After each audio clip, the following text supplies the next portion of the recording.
सद्गुरुनाथ महाराज की जय। हरे नमः। धर्मस्यापवर्गस्य नार्थोर्थायोपकल्पते नार्थस्य धर्मेकान्तस्य कामलोभा यहि स्मृतः कामशनेन्द्रिय प्रीतिर्लाभो जीवेत यावता जीवस्य तत्वजिज्ञासा नार्थो। भगवान वेदव्यास वर्णन करून सांगू लागले आणि सूत शौनकादिकांचा संवाद चाललेला आहे। याप्रमाणे धर्मस्वनुष्ठित पुंसाम विश्वक्सेन कथासु याः। धर्माचे दोन प्रकार म्हणा किंवा धर्माच्या दोन बाजू, धर्माची दोन रूप या ठिकाणी सांगितलेली आहेत।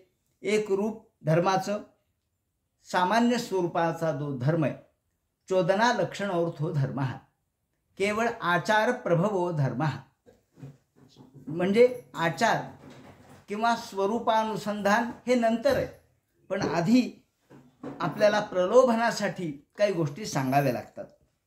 आणि त्यामुळं धर्माचा प्रवृत्ती लक्षण आणि निवृत्ती लक्षण असे दोन प्रकार सांगतात। प्रवृत्ती लक्षण म्हणजे आपल्याला प्रवृत्ती, मनाची इच्छा आधी कधी होईल, धर्मकर्म करण्याची इच्छा तेव्हा होईल जेव्हा आपल्या लौकिक जीवनातल्या काही सुख समृद्धी, आपल्या मनातल्या इच्छा पूर्ण होतील तेव्हा।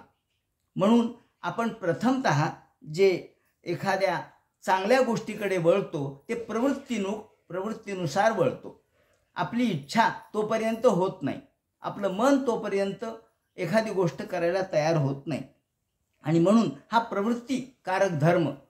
उदाहरण सांगायचं झालं तर लहान मुलांना ज्याप्रमाणे आपण पहिल्यांदा शाळेत जावंसं वाटत नाही, पण मग त्याला प्रलोभन दाखवावं लागतं। तू शाळेत जाऊन आलास तर मी तुला एक कॅडबरी देतो किंवा कॅडबरी देते।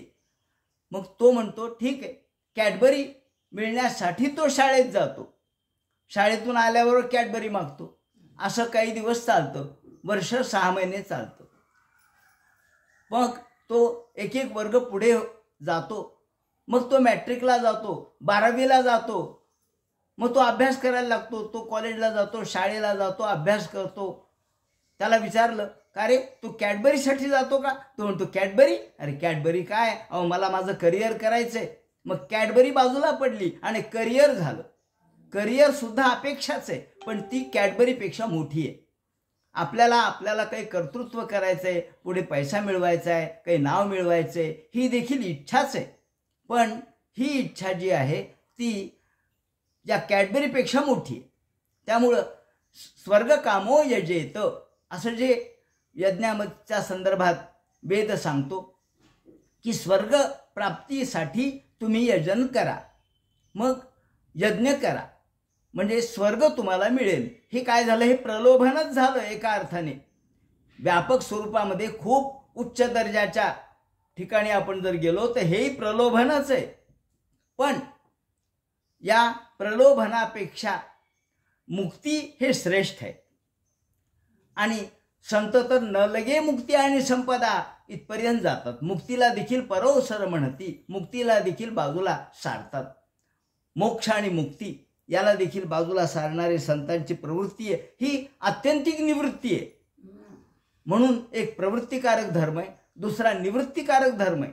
आणि हा निवृत्तीकारक धर्म आपल्याला आवड निर्माण करण्यासाठी प्रवृत्ती पाहिजे। आपण गोष्टी आहेत, अहो भागवत ऐकला का तुम्ही? हो ऐकलं ना। काय भागवतामध्ये आजामेळाची कथा आहे, काय भागवतामध्ये पृथ्वीराजाची कथा आहे, अहो कथा ऐकल्या का तुम्ही? बरं, तत्वज्ञानात मला झोपच आली बाबा। अहो भरत आणि जड भरत आणि रहुगण यांचं तत्वज्ञान सांगत होते, पण मी झोपलो। अहो तत्वज्ञान तर महत्वाचं आहे भागवतात, कथा तर काय गोष्टी आहेतच। पण सामान्य माणसं, एकनाथ महाराजांनी म्हटलंय, एकनाथ महाराज पुराणिक होते, दररोज पुराण सांगत होते, सगळ्या लोकांच्या प्रवृत्ती त्यांना माहीत होत्या। ज्ञानी निवती परमार्थ बोधे, एकनाथ महाराज म्हणतात ज्ञानी निवती परमार्थ बोधे, पंडित निवती पदबंधे, सामान्य निवती कथा विनोदे, ग्रंथ संबंधे जगनिवे। ग्रंथ असा पाहिजे की ज्यामध्ये सगळंच पाहिजे। सामान्य लोकांना इच्छा कोणती आहे? सामान्य निवती कथा विनोदे। सामान्य माणसं कथा चांगली सांगितली, गोष्ट चांगली सांगितली, विनोद झाला, वा वा वा हसले, आपण पुरंजनाचा आख्यान ऐकतो. पुरंजनाच्या आख्यानामध्ये तो कसा त्या आपल्या पुरंजनी बरोबर राहिला, तो कसा रममाण झाला आणि लोक हसायला लागतात. अहो तुम्ही हसता काय, तो पुरंजन म्हणजे तुम्ही आहात. कारण परोक्ष प्रियाय वै देवाः, पुरंजनाच्या निमित्ताने जीवाचीच कथा सांगितली, प्रत्येक जीवाची. म्हणून तुम्ही हसू नका, विचार करा. पण आपल्याला हसू येतं, विनोद वाटतो, गंमत वाटते. अहो कशाची गंमत आहे? तात्पुरती आपल्याला विनोद आवडतो, कथा आवडते, पण तत्व कुणाला आवडत नाही. तत्व हे ज्ञानी लोकांना आवडतं.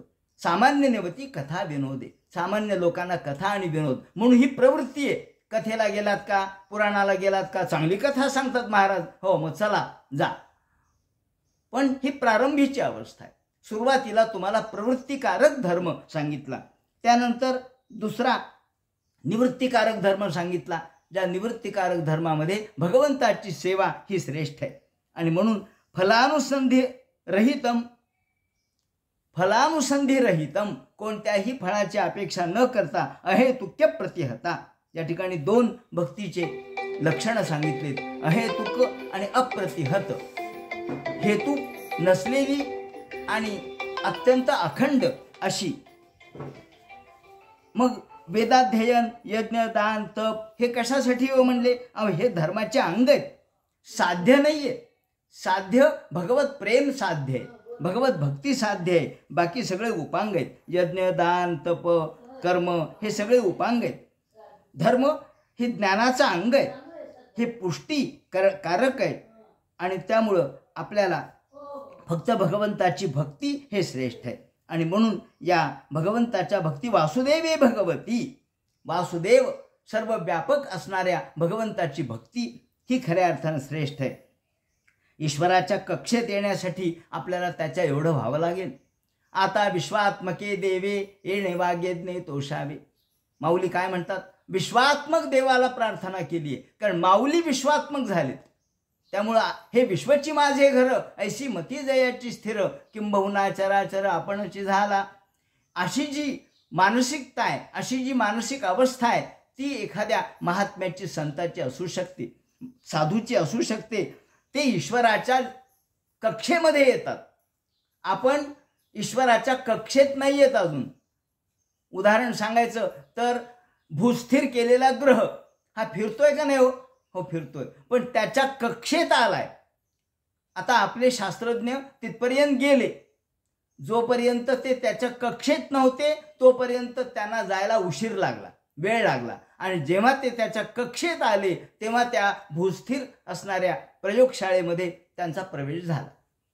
तात्पर्य काय? त्याच्या कक्षेत आलं पाहिजे, त्याच्या संपर्कात आलं पाहिजे, त्याच्या गुरुत्वाकर्षणात आलं पाहिजे. गुरुत्वाकर्षणात आलं नाही तर आपण आकाशात फिरतच राहू. पृथ्वीच्या गुरुत्वाकर्षणात आलो तर खाली येऊ, नाही ते येणार नाहीत. म्हणून गुरुत्वाकर्षणाच्या पृथ्वीच्या कक्षेत येण्यासाठी आपल्याला तेवढी शक्ती लावावी लागते. वरतून जेव्हा एखादा उपग्रह म्हणा किंवा एखादं विमान म्हणा, एखादं यान म्हणा, आपल्याला पृथ्वीवर उतरायचं असतं त्यावेळेला त्याच्या कक्षेत यावं लागतं. तेव्हा भगवंताच्या सुद्धा कक्षेत आपण आलं पाहिजे, त्याच्या प्रभाव क्षेत्रात आलं पाहिजे. कक्षा म्हणजे काय? कक्षा म्हणजे प्रभाव क्षेत्र. जसं पंढरपूर आहे, पंढरपूर या ठिकाणी आपण जातो, पण त्याच्या 10 किलोमीटर आधीच प्रभाव क्षेत्र सुरू होतं, आधीच नावं सुरू होतात. अरे आलं आलं आलं पंढरपूर, हे प्रभाव क्षेत्र आहे. तिथूनच वारकरी दिसायला लागतात, आलं प्रभाव क्षेत्र. तेव्हा भगवंताच्या प्रभाव क्षेत्रात आलं म्हणजे आपल्याला त्याचं ज्ञान प्राप्त होतं. म्हणून ते म्हणतात आपल्याला कोणत्याही प्रकारच्या विघ्नाशिवाय जर धर्म कर्म करायचं झालं तर निर्विघ्नपणाने पार पडण्यासाठी आपल्याला फलानुसंधान रहित, कोणत्याही फलाची अपेक्षा न करता केलेली भक्ती, नाही तर ही भक्ती निरर्थक होईल. कारण जर भगवंताचं प्रेमच प्राप्त झालं नाही तर हे सगळं निरर्थक आहे. म्हणून ते म्हणतात विराग निर्माण झाला पाहिजे, अनुराग म्हणजे प्रेम निर्माण झालं पाहिजे. भक्तीतूनच वैराग्य जन्माला येतं आणि त्यासाठी वेगळी खटपट करायची गरज नाही. भक्तीतूनच वैराग्य जन्माला येतं. तुम्ही म्हणाल कसं हो? अहो एक घास खाल्ला की पुष्टी आणि तुष्टी जसं दोन्ही प्राप्त होतात. एक एकानुघासम असं म्हटलंय. पुष्टीस्तृष्टी, एका घासाने आपल्याला दोन्ही पोटही भरतं, समाधानही लाभतं, पुष्टी म्हणजे शक्ती येते आणि आनंदही प्राप्त होतो. एक घास अर्थात पोटभर जेवण झाल्याबरोबर नुसतं जेवण होत नाही तर पुष्टी आणि तुष्टी प्राप्त होतात. तसं भक्तीने वैराग्यही प्राप्त होतं आणि ज्ञानही प्राप्त होतं. दोन्ही एकाच घासाने प्राप्त होतात. म्हणून या ठिकाणी ते म्हणतात की आपल्याला भगवंताची भक्ती ही केवळ शुष्क तर्क करून प्राप्त होणार नाही, खटपटादी खटपट करून प्राप्त होणार नाही. भक्ती ही अंतःकरणात उदित झाली पाहिजे, अंतःकरणात उगवली पाहिजे. म्हणून पंडितांना देव सापडला नाही, पंडितांना देव प्राप्त झाला नाही. वेदाचा तो अर्थ आम्हाशीच ठावा असं जे तुकाराम महाराज म्हणतात ते यासाठी की तुम्ही फक्त खटपट करत बसा, एरानी वाहावा भार माथा. नुसती शब्दाची खटपट म्हणजे देव नाही. म्हणून आपल्याला भक्ती जर प्राप्त व्हायची झाली तर त्यासाठी अनुष्ठान करण्यासाठी केवळ अंतःकरणात प्रेम पाहिजे. आणि हे प्रेम जर नाही निर्माण झालं तर सगळं वाया, सगळं निरर्थक, सगळा खटाटोप, सगळा नुसता खटाटोप केला, सगळ्या प्रकारच्या गोष्टी जमा केल्या आणि अंतःकरणात भक्तीच नाही तर मग या सगळ्या पूजेच्या खटाटोपाला काही अर्थ राहत नाही. सगळं गोळा केलं, साधनं सगळे गोळा केले, पण त्या साधनामध्ये जर भगवंताची भक्ती हे साध्य हे नसेल तर ते साधनं सगळे निरर्थक आहेत. मग ते म्हणतात कशाला या साधनांच्या दृष्टिकोनातून विचार करता. धर्मस्वनुष्ठितः पुसाम विश्वक्सेन कथा सोया नोत्पादयेद यदि रतिम श्रम एव हि केवलम. केवळ श्रम होतात. श्रम म्हणजे परिश्रम. आपण समजा एखादी गोष्ट आपल्याला पाहायची, शोधायची आणि आपण धडपड करत जातो. उदाहरण सांगायचं झालं तर आपल्याला एखाद्या मोठ्या माणसाची भेट घ्यायची, काम करायचे. अहो आज याची भेट घ्यायची, मंत्र्याची भेट घ्यायची, मंत्री आलेत. मग सकाळी उठतो, गाडी ठरवतो, ड्रायव्हर सांगतो, जातो, खटपट करतो, तिथं जातो आणि तिथल्या पीएला गाठतो. ते म्हणजे अहो मंत्री साहेब आत्ता गेले. हो हे काय त्यांचं हेलिकॉप्टर निघाले. अरे अरे अरे अरे सगळं वाया गेलं. सकाळपासून केलेली खटपट सगळी वाया गेली, त्याची भेट नाही झाली. याला म्हणतात श्रम एव हि केवलम. तुम्ही ज्या जन्माला आलात तर हे जन्माला येणं निष्फल होऊ नये. जन्माला आलं की आपल्याला काहीतरी फळ प्राप्त झालं पाहिजे, नाही तर सगळं निष्फळ आहे. नुसतं झाडाला पाणी घातलं, मोठं केलं, वाढवलं आणि झाडाला फळच आलं नाही तर जसं आपलं झाड वाया जातं, परिश्रम वाया जातात, तसं या जन्मामध्ये सुद्धा जर भक्ती साध्य नाही झाली, बाकी सगळं केलं पण भक्ती नाही मिळाली तर ते म्हणतात नोत्पादेत यदि रतिम. जर आम्हाला रती म्हणजे प्रेम जर भगवंताचं प्राप्त नाही करता आलं, भक्ती जर करता नाही आली तर ही भक्ती कशातून प्राप्त होईल. ते म्हणतात कथा सुया. कथा ऐका. अहो भक्ती कशी प्राप्त होईल. मला भक्ती करायची. नुसतं भक्ती करायची म्हणून जप करून भक्ती मिळत नसते. आधी कथा ऐका ही सुरुवात सांगितली. श्रवण इच्छा. आधी तुमच्या अंतःकरणात श्रवण मनन, श्रवणाबद्दलची आवड निर्माण झाली पाहिजे. आणि हे श्रवण म्हणजे भक्तीची सुरुवात आहे. म्हणून कानाच्या माध्यमातून देव आपल्या अंतःकरणात जात असतो. कानाच्या माध्यमातून देव आपल्या मनामध्ये प्रवेश करतो आणि तिथे तो अधिष्ठित होतो. पण त्यासाठी कान आपले श्रवण, म्हणून तर देवानी कान बंद करता येत नाहीत. हात बोट घातल्याशिवाय डोळे बंद करता येतात पापण्याने, कान नाही बंद करता येत. कानाला बोटच लागतात बंद करायला. आपोआप सहजासहजी कान बंद होत नाहीत. म्हणून तर देवानी कान उघडे ठेवलेत. तुम्ही ऐका. तुम्ही म्हणाल का हो कानच बंद झाले. कसे बंद होतील. तुम्ही कान उघडे ठेवलेले आहेत. म्हणून या कानाच्या द्वारे आपण भगवंताला अंतःकरणामध्ये स्थान दिलं पाहिजे. आणि म्हणून ते म्हणतात विश्वक्सेन कथासु या कथेमध्ये प्रेम करा, या कथेत प्रेम ठेवा. ही कथा तुम्हाला तारक आहे, कथा मारक नाहीये. कथा भवतारक असल्यामुळं कथेच्या माध्यमातून आवड निर्माण होते. आवड निर्माण झाली की सवड निर्माण होते. सवड निर्माण झाली की माणूस त्यामध्ये दंग होतो आणि तो या कथेमध्ये तल्लीन झाला की भक्ती अधिष्ठित होते. जर हे नाही करता आलं तर ते म्हणतात यो धर्म इति प्रसिद्ध. ही प्रसिद्ध धर्म कोणता आहे तर भगवंताचं प्रेम प्राप्त करणे आणि त्यासाठी कथा ऐकणे. म्हणून केवलम विफलाश्रम इत्यर्थ. जर भगवंताबद्दलचं अंतःकरणातून प्रेम निर्माण झालं नाही तर हे सगळं निरर्थक होईल. धर्मस्य ह्यापवर्गस्य नार्थोर्थायोपकल्पते. म्हणून ते म्हणतात की या ठिकाणी नामभक्ती श्रेष्ठ आहे. कथा श्रवण आधी करा. ऐकलं म्हणजे त्याबद्दलची उत्सुकता निर्माण होते. पहा ना तुम्ही, एखादा माणूस अनोळखी, या माणसाचं नाव ऐकलंय बाबा, नाव ऐकलं, मग नाव ऐकलं तर माणूस कसा आहे, तो आहे कसा. एखाद्या गृहस्थाला आपल्या मुलीचं लग्न करायचंय तर तो म्हणतो जावई शोध, जावयाचा शोध घ्यायचाय. मग जावयाचा शोध घ्यायचा, अमुक अमुक नाव, हो मी ऐकलंय बाबा, फार चांगले.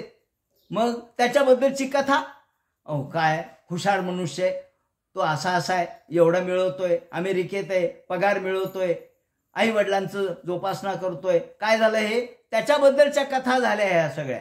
आधी त्याचं नाव ऐकलं, आधी अमुक आहे, मग त्याचं नाव ऐकलं, नाव ऐकल्यानंतर त्याच्याबद्दलच्या कथा ऐकल्या की तो कुठे आहे, काय करतो, वागतो कसा, बोलतो कसा, मित्र कसे आहेत, त्याचं अभ्यास कसा आहे, लहानपणापासून तो कसा पहिल्या नंबरमध्ये येत गेला, त्याला कशा स्कॉलरशिप मिळत गेल्या, हे काय झाले, कथा झाल्या. आणि मग प्रेम निर्माण होतं. मग आता आपण बघावं त्याला, मग त्याचा फोटो पाहिला, फोटो पाहिल्यानंतर त्याच्याशी संवाद केला आणि मग मुलीचं लग्न केलं. मुलीचं लग्न काय एकदम करतो का माणूस, ज्याचं नाव माहीत नाही, गाव माहीत नाही, लग्न करून टाकतो, असं होत नाही. का, आधी कथा, कथेतून त्याच्याबद्दलचं प्रेम, त्यातून अंतःकरणामध्ये प्रीती आणि मग भक्ती निर्माण होते. म्हणून ते म्हणतात धर्मस्य ह्यापवर्गस्य नार्थोर्थायोपकल्पते. ते म्हणतात नार्थोर्थायोपकल्पते, न अर्थ. या ठिकाणी धर्मस्य ह्यापवर्गस्य, अपवर्ग, पवर्ग आणि अपवर्ग. अपवर्ग म्हणजे मोक्ष. धर्मातून अपवर्ग प्राप्त झाला पाहिजे. धर्म हा दोन प्रकारचा सांगितला, निवृत्ती आणि प्रवृत्ती. तर प्रवृत्तीकारक धर्मातून पवर्गाची प्राप्ती होते आणि निवृत्तीकारक धर्मातून अपवर्गाची प्राप्ती होते. अपवर्ग म्हणजे मोक्ष, अ म्हणजे निषेध, असं एक सांगितलंय. अपवर्गाचे दोन अर्थ आहेत.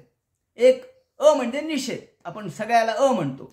मग अपापम, पाप नसणे.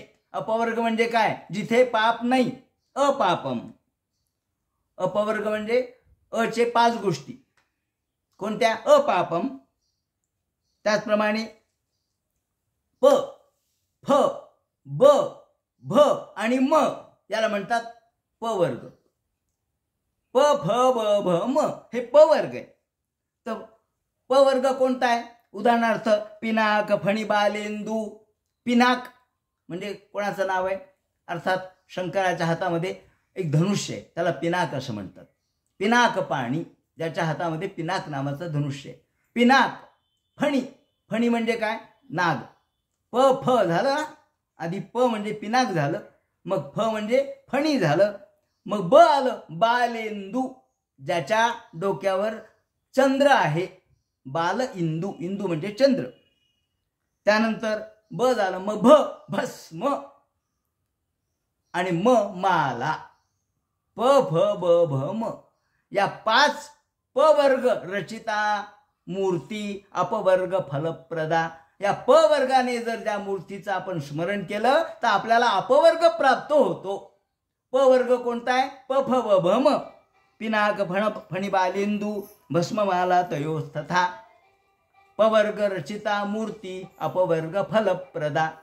हे अपवर्ग देणार आहे. मग अपवर्ग म्हणजे काय, ते म्हणतात अपवर्ग म्हणजे अ म्हणजे नाही, जिथे पवर्ग नाही, जिथे पाप नाही, जिथे फलाशा नाही, फ, जिथे बंधन नाही, ब, जिथे भय नाही, भ, आणि जिथे ममत्व नाही, अर्थात मुक्ती आहे. म्हणून जो पवर्ग आणि अपवर्ग जो पवर्ग रचिता मूर्ती अपवर्ग फलप्रदा, अपवर्ग देणार आहे. अपवर्ग म्हणजे निष्पाप करणार आहे, फलाशा रहित करणार आहे, बंधन रहित करणार आहे, भय रहित करणार आहे आणि ममत्व रहित अर्थात मोह माया पासून मुक्त करणार आहे असा भगवान. म्हणून ते म्हणतात धर्मस्य ह्यापवर्गस्य नार्थोर्थायोपकल्पते. आम्हाला केवळ अर्थप्राप्ती, आमची केवळ लौकिक गोष्टीतून आम्हाला काही प्रलोभन प्राप्त होणं हा धर्माचा उद्देश नाहीये. नार्थस्य धर्मैकांतस्य कामो लाभ आहे स्मृता.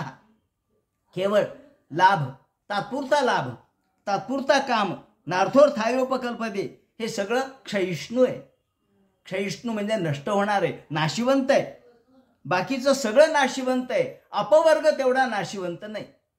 आणि म्हणून आम्हाला तो क्षीण होऊन जाणारा जो स्वर्ग आहे तो सुद्धा नको. क्षीणे पुण्ये मर्त्य लोकं विशांती. पुण्य क्षीण झालं म्हणजे मर्त्य लोकामध्ये आपल्याला यावं लागतं. म्हणून बाकीचे सगळे धर्म हे मर्त्य लोकांसाठी आहेत. बाकीचे सगळे धर्म हे केवळ क्षयिष्णू फल देणारे आहेत. पण भगवंताची भक्ती ही मुक्त करणारी आहे, ती आम्हाला अपवर्ग देणारी आहे, ती नाशिवंत नाही आहे. आणि म्हणून कर्मानं उत्पन्न होणारं जे सुखदुःख आहे, बाकीचे जे कर्म आहेत, बाकीचे जे गोष्टी आहेत, आपण अनेक यज्ञ याग कर्म धर्म करतो, तीर्थयात्रा करतो, यातून जे प्राप्त होतं ते पुण्य प्राप्त होतं. पण पुण्याने आम्हाला फार तर स्वर्ग मिळेल, पण शेवटी स्वर्गाचं सुख देखील नष्ट होणारच आहे. स्वर्गाचं सुख देखील क्षयिष्णू आहे, ते क्षर पावणार आहे, नष्ट पावणार आहे. म्हणून भगवंताची भक्ती मात्र क्षर पावणारी नाही. आणि कामो लाभाय स्मृतः, लाभाची इच्छा माणसाला असते. इच्छा, काम म्हणजे इच्छा, लाभाची इच्छा माणसाला असते. धर्माचं फळ हे भोग नाहीये, तर लाभ नाहीये. का तर देवाने जग निर्माण केलं ते केवळ व्यर्थ केलं नाही, त्याच्या मागं उद्देश आहे. जसं आपण मगाशी बघितलं, लहान मुलांना शाळेत पाठवायचं तर आपल्याला काहीतरी आमिष दाखवावं लागतं, पण पुढे आमिषाची गरज नाही. तसं सुरुवातीला जीवाला परमार्थाकडे घेऊन जाण्यासाठी आमिष दाखवावं लागलेलं आहे. परमार्थाकडे प्रवृत्त करण्यासाठी त्यांना आमिष दाखवावं लागलं. कोणतं आमिष दाखवावं लागलं त्यांना? तुला यातून पुण्य मिळेल, तुला स्वर्ग मिळेल, पुढचा जन्म चांगला मिळेल, राजाचा जन्म मिळेल. आणि मग आपल्या कोणत्याही स्तोत्रामध्ये पहा ना, विद्यार्थी लभते विद्याम, धनार्थी लभते धनम, पुत्रार्थी लभते पुत्रान, मोक्षार्थी लभते गतिम. हे सगळं लिहिलेलं असतं. का? ज्याला पुत्र नाही त्याला पुत्र मिळेल, ज्याला पौत्र नाही त्याला पौत्र होईल, ज्याला धन नाही त्याला धन मिळेल. हे कशात लिहिलंय हो? त्याचं कारण तुमची प्रवृत्ती व्हावी म्हणून लिहिलंय. ते खोटं आहे असं नाही, पण तिथे थांबू नका, तिथे थांबू नका. तिथं थांबलं तर तुम्ही तिथंच राहाल. एकाने एक कथा सांगितली, गोष्ट सांगितली, दृष्टांत सांगितलाय. तो असा की एक जण काशीला निघाला, एक गृहस्थ काशीला निघाला आणि निघता निघता निघता दरकोज दर मुक्काम करत करत करत तो बराच चालला. त्या काळात वाहनं नव्हती, चालत चालत चालत गेला. एक गाव आलं, तिथे मुक्काम केला. संध्याकाळी लोकांना विचारलं गाव कोणतं आहे होय? आता योगायोगाने ते गाव होतं वाराणसी. पण वाराणसी म्हणजे ही काशी नव्हती. गावाचे नाव अनेक असतात, सारखे गावाचे नाव अनेक असतात. मग ते म्हणे ही वाराणसी का? म्हणे हो. अरे बरं झालं, मी तर वाराणसीलाच निघालो होतो. आणि तो थांबला. वास्तविक ही खरी वाराणसी म्हणजे काशी नव्हती, पण ते गावाचं नाव होतं. तो थांबला, त्याला वाटलं ही वाराणसीच आहे. तिथं मुक्काम केला आणि राहू लागला. तिथं वर्ष 6 महिने राहिले. लोक काशीला जाणारे त्याच मार्गावरून चालले होते. एकदा मग 4-5 लोक निघाले. म्हणले कुठे निघाला हो तुम्ही? ते म्हणले आम्ही काशीला निघालो, वाराणसीला. अहो म्हणले हीच वाराणसी आहे. ते लोक म्हणले हो ही वाराणसी नाही आहे, चला पुढं. आणि ते गेले निघून. याला वाटलं हीच वाराणसी आहे म्हणून तो इथेच थांबला. का? सारखे नाव दिसले म्हणून त्याला वाटलं हीच काशी आहे, म्हणून तो काशीची कल्पना करून एका दुसऱ्याच ठिकाणी थांबला. जशी वाशी आहे. आता वाशी आणि काशी उच्चार सारखेच वाटतात. ते लोक म्हणतात ही काय हो? म्हणजे वाशी. हा ही काशी होय, बरोबर बरोबर. तो होता कर्णबधीर. ऐकू येत नव्हतं नीट. हीच काशी आहे. आता त्याला किती सांगितलं, अरे ही वाशी आहे, तो म्हटला काशी आहे. बस राहिला तिथं. सांगायचं तात्पर्य असं की आपण तिथेच थांबता कामा नये. धर्माने आम्हाला स्वर्ग मिळेल, धर्माने आम्हाला सुख मिळेल, समृद्धी मिळेल. आपण बघतो ना, श्री सूक्त वाचलं म्हणजे त्यात लिहिलेले की आम्हाला काय मिळेल, सगळ्या गोष्टी मिळतील, धन संपत्ती. त्याचप्रमाणे वेगवेगळे हस्तेश्वादी गवे रथम प्रजानाम भवसी माता आयुष्मंतं करो तुम्ही. आयुष्य मिळेल, अश्व मिळतील, गज मिळतील, वाहन, गज आणि अश्व. आज तुम्ही म्हणाल कुठं, अहो 4 चाकी वाहन म्हणजे अश्वच आहे. म्हणजे तुम्हाला सगळ्या प्रकारचे वाहन सुख, त्याचप्रमाणे घराचं सुख सगळं मिळेल. पण इथेच थांबवू नका, याच्या पुढे जा. ही काशी नाही. तुम्हाला मुक्काम केला, लोकांना वाटलं इथं थांबावं, पण इथे थांबू नका. पण माणसाचं काय होतं, माणसं तिथंच थांबतात, पुढं जात नाहीत, भोगातच थांबतात, भोगाचा त्याग करत नाहीत. आणि म्हणून ते म्हणतात नार्थोर्थायोपकल्पते. माणूस हा अर्थाच्या मागे लागतो, काहीतरी प्राप्त करण्याच्या मागे लागतो. धर्माचं फळ भोग नाहीये, काही लाभ मिळावा म्हणून धर्म नाहीये. धर्म त्याच्या पलीकडचा आहे. पण धर्माने लाभ होत नाही असं नाही, धर्माने लाभ होतो. धर्म जिथे तिथे शांती आहे. ते म्हणतात की ज्या ठिकाणी आपल्याला धर्मू तेथे सुखागमू. माऊलींनी म्हटलंय ना, जेथे धर्म आहे तेथे सुखागम आहे. दया तेथे धर्मू आणि धर्मू तेथे सुखागमू. कशी तर ते म्हणतात चंद्र तेथे चंद्रिका. ज्या ठिकाणी चंद्र आहे तिथे चंद्राचा प्रकाश असणारच. शंभू तेथे अंबिका, जिथे शंभू आहे तिथे अंबिका असणारच. मग धर्माने तुम्हाला आनंद प्राप्त होणारच आहे. पण आपण काय करतो, आपण धर्माच्यासाठी भोगाचा विचार करतो आणि तिथेच थांबतो, पण खऱ्या आनंदाचा विचार करत नाहीत. म्हणून ते म्हणतात केवळ प्रजा प्राप्त करणे हा उद्देश नाहीये. कुटुंबाचा उद्देश हा केवळ प्रजेमध्ये तल्लीन राहणं हा नाहीये. कुटुंबामध्ये प्रजा निर्माण व्हावी हा उद्देश कोणता आहे, तात्पुरता आहे. कारण तुमचा एकदा तंतू, वंश तंतू हे पुढे गेला म्हणजे तुमचं कार्य संपलं. म्हणून आपण वेदामध्ये सुद्धा आज्ञा दिलेली आहे की आमचा तंतू छेदू नको असं म्हटलेलं आहे. तंतू छेद, आमचा तंतू छेदू नको म्हणजे आमचा वंश चालू राहावा. आणि वंश चालू राहावा, ठीक आहे, तुम्हाला त्यासाठी गृहस्थाश्रम सांगितला, तुमचा वंश चालू राहिला, पण आता त्याच्यात अडकू नका. झालं ना तुमचं काम, आता पुन्हा त्याच्यात तुम्ही एकदा 10वी पास झालात, मग पुन्हा 10वीतच का बसलात. अहो तुम्ही 11वीत जा ना, पुढे जा, मागे नका थांबू आणि तिथंच थांबू नका. आपण काय करतो, एकदा ते पकडलं की तिथंच थांबतो. इच्छा आपली कधी संपत नाही. म्हणून ते म्हणतात, फार महत्वाचा मुद्दा सांगितलाय, कामस्य नेंदे प्रीती लाभो जीवेत यावता. भागवतकारांनी, माझं स्पष्ट मत आहे की भागवतकारांनी आपल्याला जीवन कसं जगावं याची कला सांगितली आहे, याचं शास्त्र सांगितलंय की तुम्ही इंद्रिय प्रीतीसाठी हे करू नका, धर्मासाठी करा. ठीक आहे, धर्म गृहस्थाश्रम धर्म आहे, त्यावेळेला पुत्रोत्पत्ती आवश्यक आहे. तुम्ही स्त्री बरोबर राहा, पुत्र संतान निर्माण झालं की तुम्ही मुक्त व्हायला पाहिजे, त्यातून बाजूला व्हायला पाहिजे.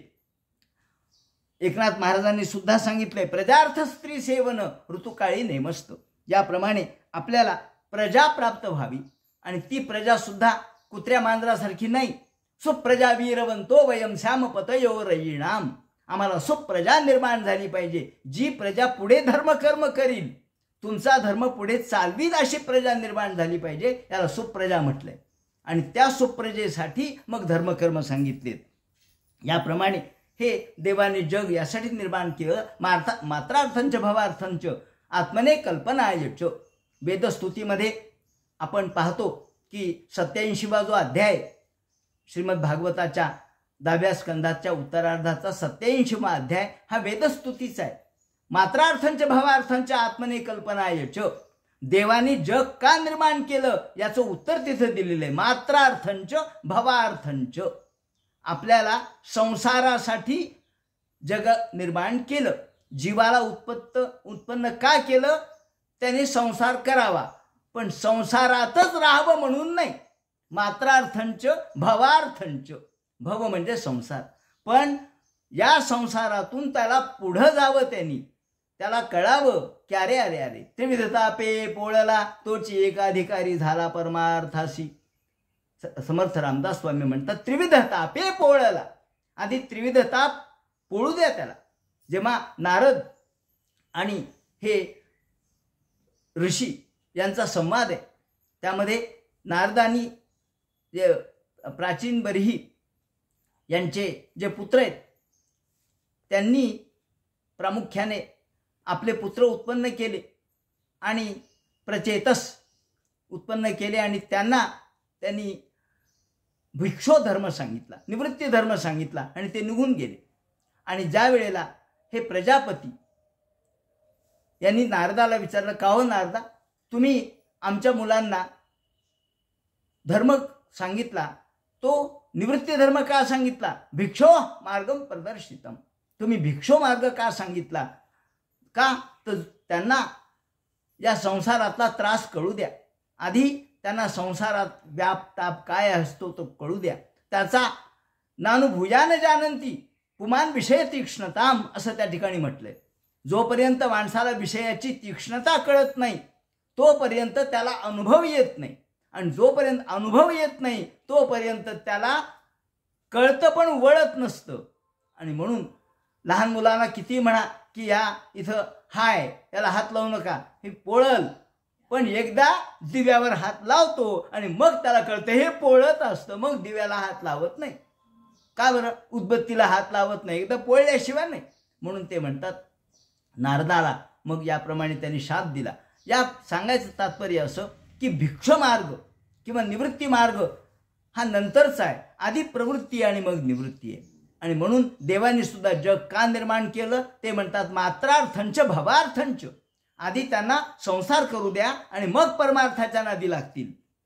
म्हणून ते म्हणतात इच्छा माणसाला असावी, पण त्या इच्छेमध्येच कायम राहू नये. जगण्यापुरतं खा, हा मुद्दा यातला. सगळ्या भागवतामध्ये जर काय सांगितलं असेल तर जीवन कसं जगावं याची कला, याचं शास्त्र सांगितलंय. कोणतं? जीवस्य तत्व जिज्ञासा जीवाने कामस्य नेंद्रिय प्रीती लाभो जीवेत यावता. जोपर्यंत लाभो जीवेत यावता हा महत्वाचा शब्द आहे. भागवतामध्ये काही कीवर्ड्स आहेत, कीवर्ड्स असे शब्द आहेत की त्या शब्दाची किल्ली फार महत्वाची आहे, तर हे कुलूप उघडतं. काय म्हटले त्यांनी? कामस्य नेंद्रिय प्रीतीर, तुम्हाला जो इच्छा निर्माण केली भगवंतानी, काम निर्माण केला, ती इंद्रिय प्रीतीसाठी नाही, नेंद्रिय प्रीती, न इंद्रिय प्रीती. मग कामो लाभत जीवता, प्रीतीर लाभो, त्या कामस्य नेंद्रिय प्रीती लाभो जीवेत यावता. जोपर्यंत आपल्याला पोट भरत नाही तोपर्यंत जेवा. हे सोपं शास्त्र आहे का? फार अवघड नाही. आणि तुम्ही पोट भरलं तरी जर खाऊ लागलात तर तुम्हाला अजीर्ण होईल. हे सांगायला काही डॉक्टरची गरज नाही, हेच भागवतकारांनी सांगितलंय. फक्त ते आता इकडं लावायचं, कुठं? इच्छा. आमचं जेवढं पाहिजे तेवढ्या पुरती इच्छा करा. आपल्याला जेवढं पाहिजे, आपल्याला 2 ड्रेस पुरे आहेत ना, बस झाले. काय करायचे? 50 ड्रेस त्या कपाटाची भरती. 2 ड्रेस पाहिजेत, पुरे आहेत. आपल्याला जेवढं पाहिजे तेवढं घ्या, हा मुद्दा आहे. कारण तुम्ही जर तुम्हाला पाहिजे त्यापेक्षा अधिक घेतलं तर तुम्ही चोर आहेत असं म्हटलंय. सस्तेनो दंडमर्हती असं भागवतातला शब्द आहे. सस्तेनो दंडमर्हती, तो चोर आहे. का चोर? तुम्ही म्हणाल मी कुठं चोरलं? अहो तू चोरलं नाही, पण ज्याला पाहिजे त्याला मिळालं नाही ना. म्हणून गांधीजींनी जे केवळ आपला पंचा नेसला, कारण आपल्या भारतातले बरेचसे लोक अर्धनग्न राहतात, त्यांना कपडा नाहीये पूर्ण, म्हणून सगळ्या कपड्याचा त्याग केला. ही जी भूमिका आहे ती पूर्ण भारतीय दृष्टिकोनातली भूमिका आहे. तर आपल्याला जेवढं पाहिजे, जेवढी संपत्ती आपल्याला केवढ्यात भागतो? आपल्याला 10,000 रुपयात भागतं का? बस 11,000 नको. पण आपल्याला नाही 10,000 काय होणार, 20,000 मिळालं तर बरं होईल, 20,000 मिळालं तर 50,000 मिळालं. कशासाठी? तुमचं जेवढं भागतं तेवढं तुम्ही घ्या. यापेक्षा अधिक लाभ. ते म्हणतात कामस्य नेंद्रिय प्रीती. काम इच्छा इंद्रिय प्रीतीसाठी नाहीये. मग कशासाठी आहे? तर तुमच्या जीवन भागण्यासाठी आहे. तुम्हाला जेवढं पाहिजे तेवढं तुम्ही घ्या. भागवतकार असं म्हणत नाहीत सगळं सोडून सर्वसंग परित्याग करा. ते म्हणतात संसार करा ना. संसार करावा नेटका आणि मग लागावे परमार्थ विवेका. नेटका करा मात्र फाटका करू नका आणि अधिकही घेऊ नका. का? अधिकचं घेणं म्हणजे तुम्ही चोर आहात. म्हणून कामस्य नेंद्रिय प्रीतीर लाभू जीवेत यावता. या ठिकाणी आपल्याला उदाहरण द्यायला हरकत नाही. ते घडलेलं उदाहरण आहे. लाल बहादूर शास्त्री हे रेल्वे मंत्री होते आणि या रेल्वे मंत्री असताना त्यांना काही पगार मिळत होता. 28 रुपये पगार त्यांना मिळत होता त्यावेळेस. ह्या 28 रुपये पगार मिळायचा आणि त्याच्यामध्ये त्यांचं जीवन चालायचं.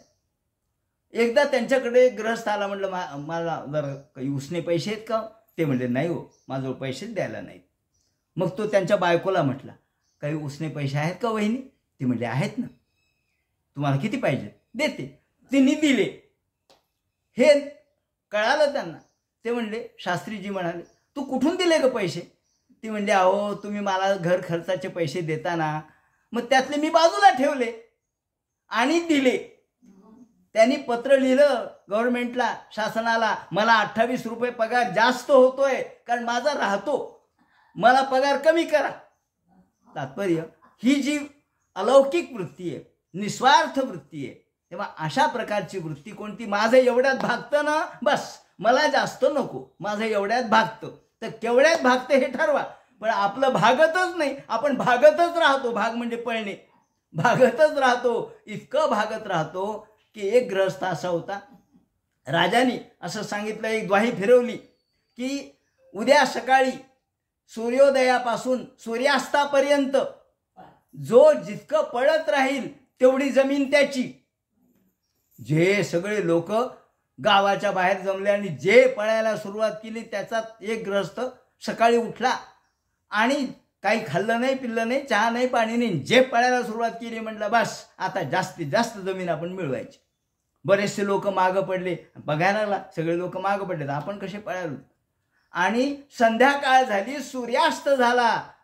तिथे ताबडतोब चक्कर येऊन खाली पडला आणि मृत झाला. का म्हणले? पळाला पळाला पळाला. कुठं कशाच्या मागे पळाला? जमीन प्राप्त व्हावी. पण कशासाठी? आयुष्य गेलं ना तुझं. अहो जीव गेला, जीव गमावला. मग या जमिनीचा उपयोग काय? म्हणून माणसाने पाहिजे तेवढं घ्यावं, विनाकारण आपल्या जीवाचा मोल त्या ठिकाणी देऊ नये. म्हणून ते म्हणतात कामस्य नेंद्रिय प्रीती.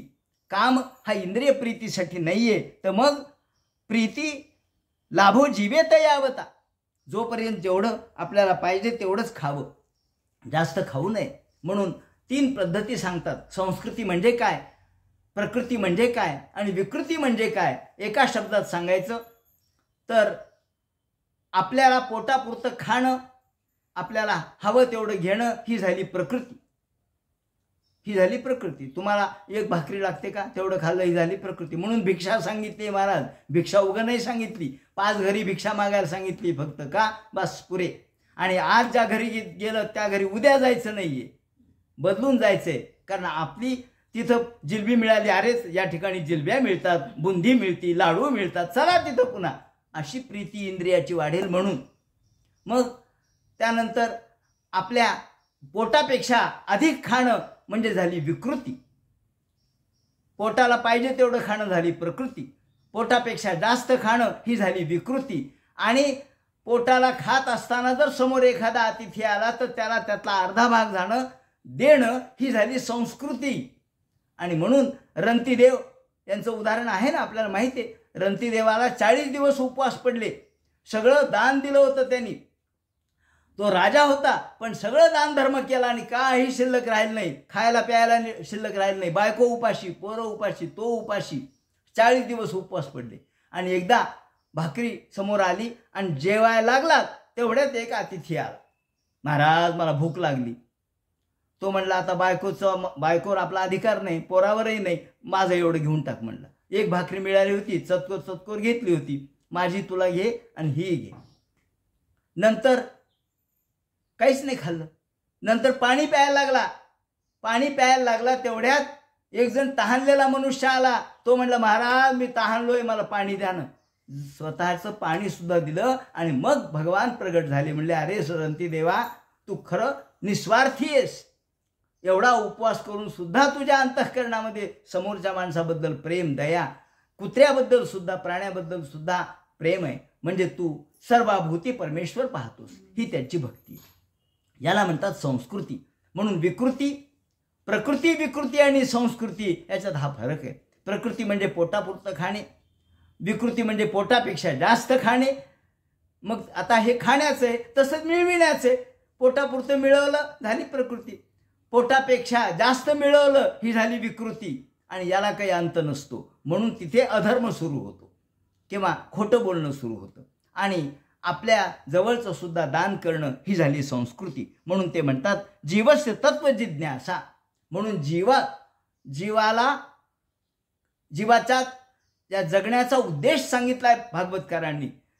आपल्याला जन्माला का घातलं आपल्यालाच कळत नाही. मग भागवतकारांनी सांगितलंय तत्वजिज्ञासा. सगळ्या जीवाचं उद्देश जगण्याचा तत्वजिज्ञासा आहे.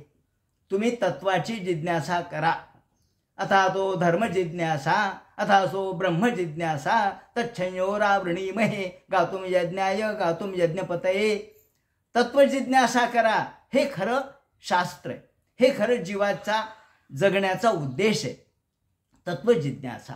आणि ही तत्वजिज्ञासा म्हणजे आपण काय जन्माला आलो, आपल्या जन्माचा उद्देश काय, आपण या ठिकाणी उत्पन्न झालो त्याचा उद्देश काय.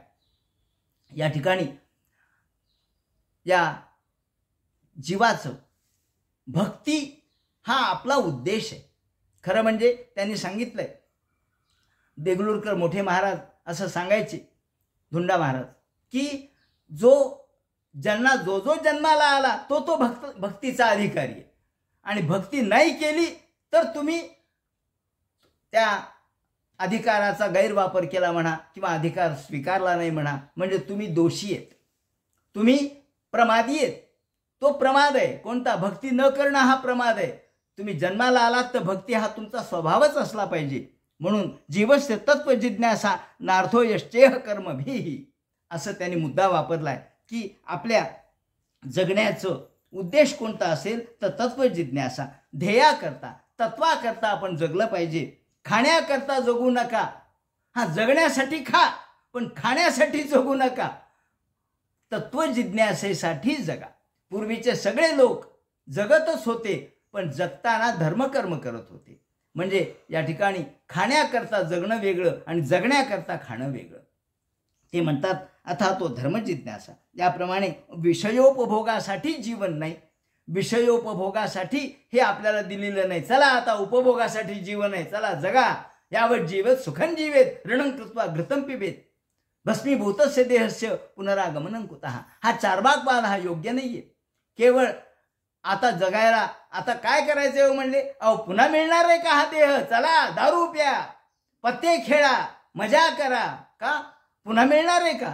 पुन्हा मिळणार नाही हे खरंय, पण हे करताना तुम्हाला ज्या उद्देशासाठी तुमच्या आई वडिलांनी जन्माला घातलं तो उद्देश सफल झाला नाही, मग त्यांना सुख मिळेल का स्वर्गामध्ये? म्हणून ते म्हणतात आपल्याला ध्येय पाहिजे. आणि म्हणून हे ध्येय आपल्या मनाशी ठरवून मग आपण म्हणतो मला काही ध्येय नाही. आहे.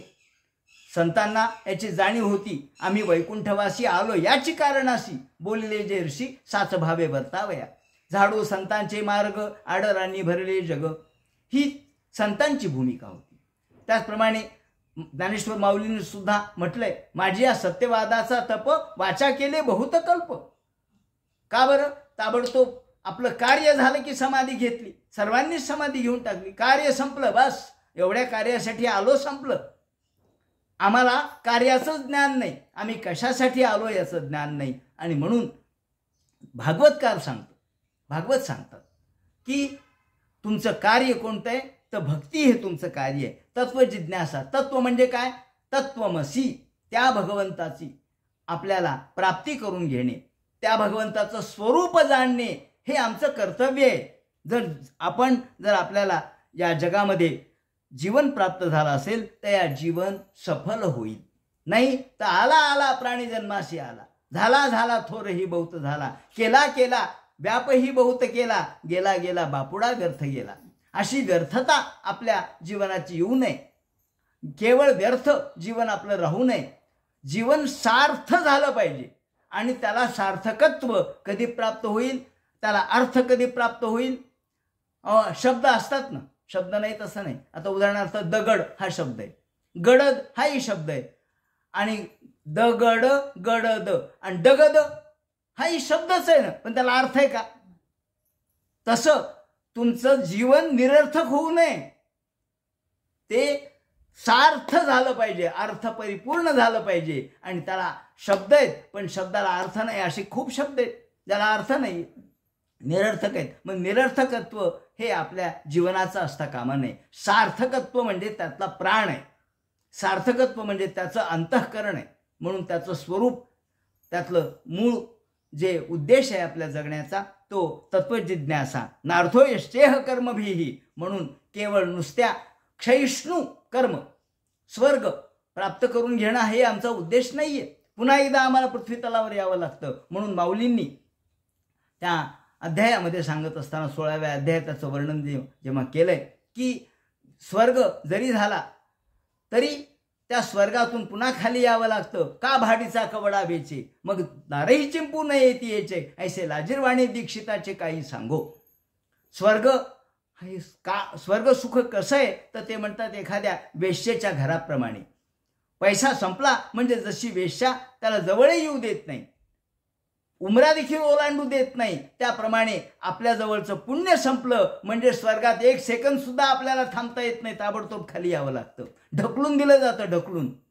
त्याप्रमाणे ते म्हणतात एखाद्याला जसं ढकलून द्यावं, त्याला जसं तिथून हकालपट्टी करावी. एखाद्या घरात राहायला उदाहरणार्थ हे म्हणले आम्ही काशीला जाऊन येतो तोपर्यंत तुम्ही राहा. ते म्हणे बरं.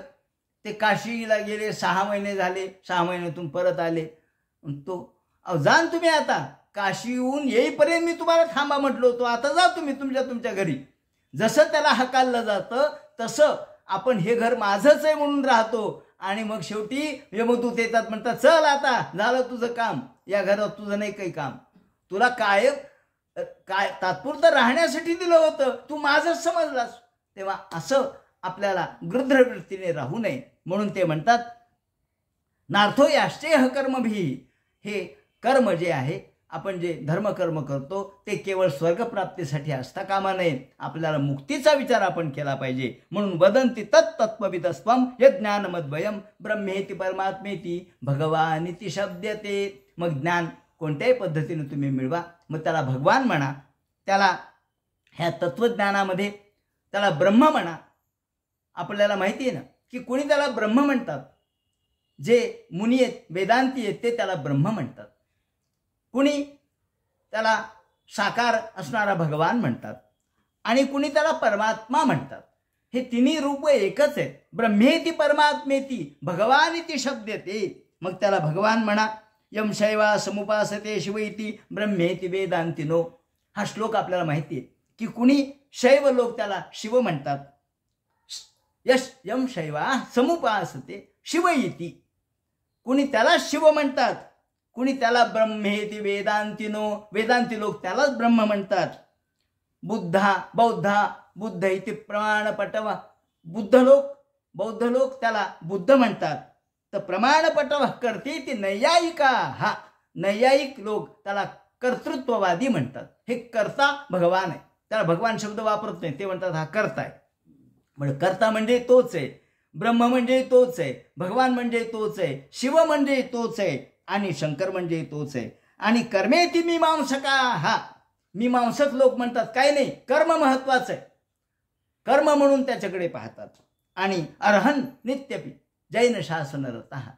जैन लोक त्याला अर्हन म्हणतात. अर्हन आपल्याला माहिती ना, ओ नमो अरिहंताणू, नमो सिद्धाणू, नमो अरिहंताणू, त्याला अर्हन म्हणतात. हे सगळे सोयम वो विदधातु वांछित फलम त्रैलोक्यनाथो हरिही. हा प्रत्यक्ष त्रैलोक्यनाथ एकच आहे, पण एकच असलेला त्याला वेगवेगळ्या नावाने आपण त्याला बोलतो. जसं वेगवेगळे लोक वेगवेगळ्या पद्धतीने त्याला म्हणतात. म्हणून या दृष्टिकोनातून आपण उपनिषद असो, कर्म असो, पुराण असो किंवा वेद असो, एकाच भगवंताचं उपासना करणारे आहेत. ब्रह्म, मग 14 ब्रह्माचं वर्णन केलेलं आहे रामदास स्वामींनी. 14 ब्रह्म सांगितलेत. अहो उपनिषदामध्ये तर 15 ब्रह्म सांगितलेत, कुठे तर 16 सांगितलेत. म्हणजे हे सगळे, पण सगळे एकच आहेत. मग त्यामध्ये शब्द ब्रह्म, मितिकाक्षर ब्रह्म, खम ब्रह्म, खम ब्रह्म, खम ब्रह्म गरजत शब्दे, खम ब्रह्म, सर्व ब्रह्म, चैतन्य ब्रह्म, सत्ता ब्रह्म, साक्ष ब्रह्म, सगुण ब्रह्म, निर्गुण ब्रह्म, वाच्य ब्रह्म, अनुभव ब्रह्म, आनंद ब्रह्म, तदाकार ब्रह्म आणि अनुर्वाच्य ब्रह्म. हे समर्थ रामदास स्वामींनी 14 ब्रह्माचं विवरण केलं. कारण एकदा त्याला विचारलं कोणी की ब्रह्म किती आहे, मग त्यांनी सांगितलं 14 ब्रह्म. पण हे सगळं शेवटी एकाच ब्रह्मामध्ये विलीन होत आहे, ते महत् ब्रह्म. म्हणून हे जे ब्रह्म आहे, जे वाढत जाणार आहे, ब्रह्मेती वेदांतिनो, त्याला ब्रह्म म्हणतात. अन्नम ब्रह्मेती विजानात. अन्न ब्रह्म आहे का? हो आहे. कशामुळं? आमचं पोट भरतं, त्याला अन्नम ब्रह्म, अन्नम ब्रह्मेती विजानात. पण का हो? पण पोट भरलं की पुन्हा नंतर भूक लागते, मग ते कसं काय ब्रह्म होईल? मग ते म्हणतात नाही, त्याच्या पुढं. म्हणून एक एक एक एक आधी एक प्रश्न विचारलाय, त्याचं उत्तर ज्याला मिळालं, समाधान वाटलं, तो गेला निघून. दुसरा म्हणतो नाही नाही असं कसं? मग ब्रह्म प्राप्त झालं तर समाधान मिळायला पाहिजे, आणि ते समाधान कायम टिकलं पाहिजे. मग अन्नाने पूर्ण समाधान कायम टिकतं का? म्हणे नाही. मग अन्नम ब्रह्म नाही, मग कोणतं? मितिकाक्षरम ब्रह्म, मग खम ब्रह्म, आकाश ब्रह्म वगैरे वगैरे. सांगायचं तात्पर्य असं की सगळ्यामध्ये मग न्यून काढत काढत काढत काढत आपल्याला श्रेष्ठ असणाऱ्या त्या परब्रह्म, सगळ्यात शेवटी कोणते? परब्रह्म. म्हणून ब्रह्मेती वेदांतिनो, हे परब्रह्माचा विचार हा तत्वज्ञानाचा विचार आहे, आणि हे तिन्ही एकच आहे. म्हणून ते म्हणतात जीवस्य जीवनस्य पुन्हा कर्मानुष्ठानद्वार कर्मवीर्य इह प्रसिद्धा. म्हणून ते म्हणतात की धर्म तत्वजिज्ञासा हे जीवाचं कार्य आहे, आणि यज्ञानम अद्वयम, हे ज्ञान कसं आहे? अद्वय ज्ञान आहे. द्वैत हे ज्ञानात कधी नसतं. ज्ञानात जर द्वैत झालं तर ज्ञान अज्ञानच आहे. ज्ञानामध्ये द्वैत नसतं. ज्ञान प्राप्त झालं तर अद्वयत्व प्राप्त झालं पाहिजे. अद्वय म्हणजे अद्वैत वेगळं आणि अद्वय वेगळं. अद्वैत म्हणजे द्वैत नसणे, आणि अद्वय म्हणजे एकच. जसं त्यांनी ब्रदलमिव असं म्हटलंय उपनिषदामध्ये. ब्रदलमिव, ब्रदल म्हणजे द्विदल धान्य. आता द्विदल धान्य जे आहे ते हरभरा आपण घेतला, हरभरा घेतल्यावर हा काय? हरभरा आहे. आणि नंतर तो 2 केला, त्याची झाली डाळ. मग हा हरभरा होता, आणि ही डाळ कशी काय झाली? याला हरभरा म्हणलात आणि याला डाळ कसं म्हणलात? अहो ते 2 झाले, पण दोन्ही एकच आहे. त्याला म्हणतात ब्रदलमिव. तसा माया आणि ईश्वर हा एकच आहे. पण जेव्हा हरभरा असतो तेव्हा तो हरभरा आहे, पण डाळ झाली की त्याचं पुरण होतं, डाळ झाली की त्याचं आपण भजे करतो, डाळ झाली की त्याचं पिठलं होतं, डाळ झाली की संसार होतो, आणि हरभरा असं तर ईश्वर आहे. म्हणून डाळ म्हणजे संसार, माया आली की संसार सुरू होतो, 2 झाले की संसार सुरू होतो. म्हणून ते म्हणतात की हे ज्ञान मात्र अद्वयमद्वयम, हे ज्ञान अद्वय आहे. म्हणून अद्वय अब्ज विकासू वंदू. आता माऊलींनी 16व्या अध्यायात जे प्रारंभी म्हटलंय की हा नवल उदयला चंडांशू मावळ वितू विश्वाभासू अद्वया अब्जनी विकासू वंदू. आता ही अद्वय रूपी कमलिनी आहे, जी दिसते 2 पण एकच आहे, ज्याला म्हणतात अद्वय. आणि अद्वैत वेगळं, द्वैत आणि अद्वैत ही संकल्पना आहे, पण अद्वय हे रूप आहे. या दृष्टिकोनातून हे ज्ञान अद्वय आहे. दिसायला आपल्याला ज्ञान आणि अज्ञान असे 2 भाग दिसतात. आपण म्हणतो मला ज्ञान मिळालं, ज्ञान मिळालं म्हणजे अज्ञान नष्ट झालं, म्हणजे अज्ञानाच्या अपेक्षेने ज्ञान आहे, ज्याला सापेक्ष म्हणतात. पण खरं जे ज्ञान आहे ते सापेक्ष नसतं. निरपेक्ष ज्ञान ते अज्ञानाच्या सापेक्ष नसतं. म्हणून त्याला अद्वय ज्ञान म्हटलंय. ज्ञानमद्वयम. नाहीतर मग अद्वय म्हणण्याचं काय कारण आहे? नुसतं ज्ञान म्हणायला पाहिजे होतं. नाही, ज्ञान म्हटलं की तुम्ही म्हणाल अज्ञान आणि अज्ञानाच्या अपेक्षेने ज्ञान. मला हे माहीत नव्हतं, आता माहीत झालं, म्हणजे मी अज्ञानी होतो, आता ज्ञानी झालो, म्हणजे अज्ञानाच्या अपेक्षेने ज्ञान. पण भगवंताचं ज्ञान असं सापेक्ष नसतं, निरपेक्ष असतं. म्हणून ज्ञानमद्वयम असा शब्द वापरला. ब्रह्मेति परमात्मेति भगवानिति शब्दते. तेव्हा हे तिन्ही रूप कसे एक आहेत या संबंधीचे विवरण उद्याच्या चिंतनात करू. हरे नमः. पुंडलीकवरदे हर विठ्ठल. सीताकांत स्मरण. जय जय राम. पार्वतीपते हर हर महादेव. श्रीमज्जनार्दन गुरुमूर्तये नमः. हरे राम हरे